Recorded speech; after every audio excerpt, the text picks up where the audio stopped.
Olá e bem-vindos. Hoje vamos olhar para uma crítica, uma análise muito poderosa da Angola de hoje e vamos fazê-lo pela voz de um dos seus líderes jovens mais conhecidos, Francisco Teixeira. As palavras dele pintam um retrato que é ao mesmo tempo muito desafiador e, acima de tudo, urgente. E olhem, começamos logo com a ideia central dele. É uma afirmação, uau, muito provocadora, que no fundo resume toda a sua crítica. Esta ideia de que a promessa da independência foi traída. É isto que vai guiar todo o seu argumento. Então, quem é a voz por detrás disto tudo? É Francisco Teixeira. Ele é o presidente do Movimento dos Estudantes Angolanos, o MEA. Portanto, ele está mesmo ali, na linha da frente, a lutar pelos interesses e, claro, pelo futuro da juventude angolana. Ok, então como é que vamos estruturar isto? Vamos passar por 5 pontos. Primeiro, a posição de Teixeira. Depois, a crise na educação. A seguir, uma nação de contrastes. Depois, o conceito dele de novo colonialismo. E, por fim, como é que ele vê a luta pelo futuro. Vamos a isto. Muito bem, vamos começar. E para começar, é mesmo importante perceber quem é o homem por trás destas palavras tão fortes. A perspectiva dele não é só teoria, não. É algo muito pessoal. Algo que ele vive mesmo na pele.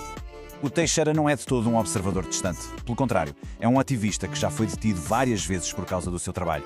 Mas o ponto mais revelador é a regra pessoal que ele impôs a si mesmo. Ele insiste que os próprios filhos frequentem escolas públicas. E ao fazer isto, ele está a viver todos os dias as falhas que denuncia.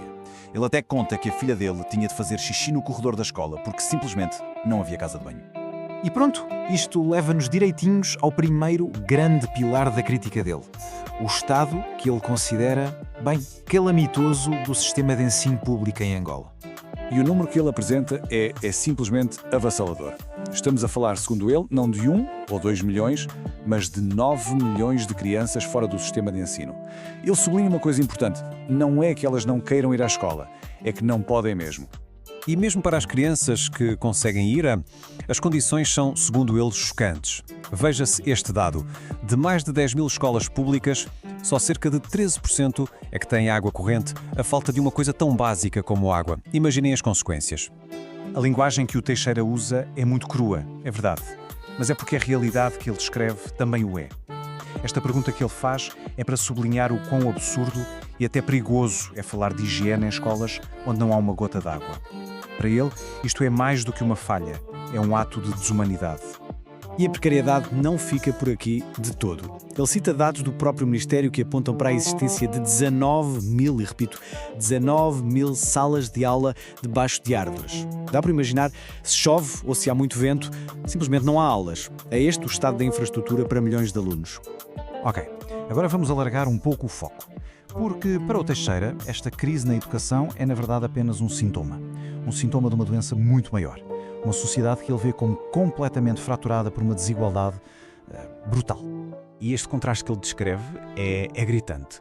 De um lado, ele fala de uma elite com uma riqueza tão absurda que, e estas são palavras dele, mata um boi para alimentar os cães. E do outro lado, a realidade de crianças na capital que, segundo ele, chegam aos 12 anos sem nunca terem provado um copo de leite. E ele dá exemplos muito concretos deste estilo de vida. Fala de garrafas de champanhe de 1 milhão de kwanzas, de mansões em Portugal, nos Estados Unidos, fala de carros de luxo. E até de algo que devia ser de todos, as praias públicas, a serem fechadas para servirem de acesso privado a restaurantes de luxo. E o outro lado da moeda é a realidade que ele descreve para tantos jovens trabalhadores, que dormem na rua, em cima de um papelão, muitas vezes perto do trabalho. Porquê? Porque o salário que ganham, uns 25 ou 30 mil kwanzas, não chega sequer para pagar o transporte para irem e virem de casa, todos os dias. Então, como é que isto tudo se junta? Bem, aqui entramos no coração do argumento dele.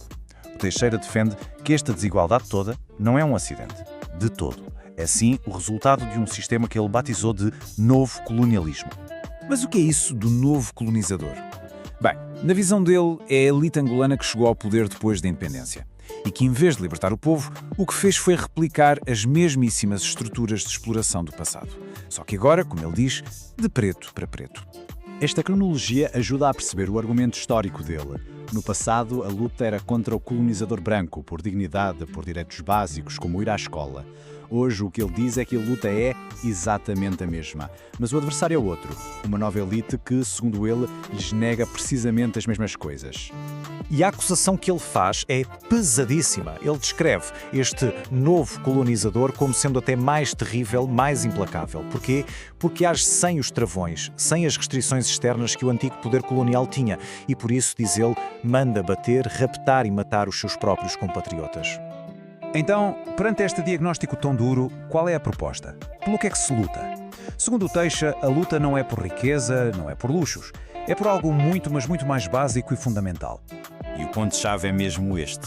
O movimento dele não está a pedir carros de luxo ou mansões.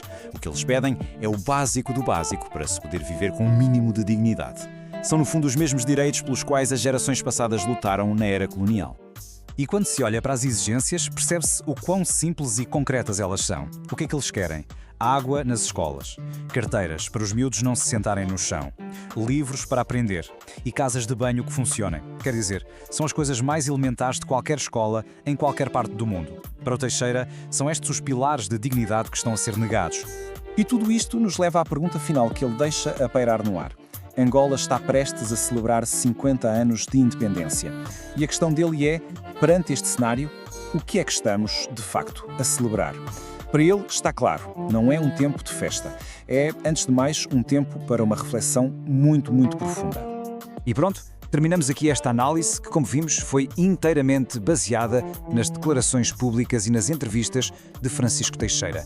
Muito obrigado por terem acompanhado.